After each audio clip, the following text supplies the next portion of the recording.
ఇండియాలో ఎవరికి ఎంత బ్రాండ్ వాల్యూ ఉంది, బ్రాండ్ వాల్యూ ఎవరికి ఉండేది? Majority of the brand value Bollywood stars ఉండేది అండ్ క్రికెటర్స్ ఉండేది. సో ఇప్పుడు ఎవరికి ఉందో చూద్దాం. నెంబర్ 10 అమితాబ్ బచ్చన్ వస్తారు. అమితాబ్ బచ్చన్ కి 84 మిలియన్ బ్రాండ్ వాల్యూ ఉంది. 1 మిలియన్ వచ్చేసి దగ్గర 9 crore వరకు ఉంది. సో మీరు ఒకసారి క్యాలిక్యులేట్ చేయండి ఎంత ఉన్నారని చెప్పేసి.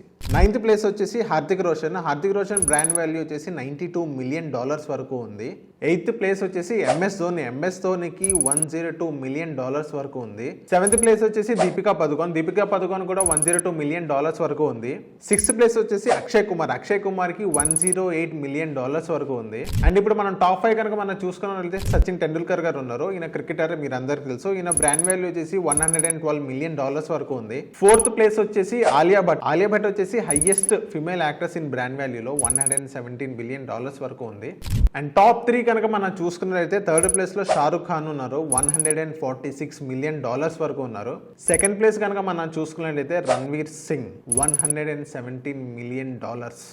అండ్ టాప్ 1 ఫస్ట్ ప్లేస్ కనుక మనం చూసుకున్నట్లయితే విరాట్ కోహ్లీ $231 మిలియన్ వరకు ఉన్నారు. ఇలాంటి రీల్స్ వస్తుంటాయి. కింద కమెంట్ చేయండి మీకు ఎలాంటి వీడియోస్ కావాలనేది.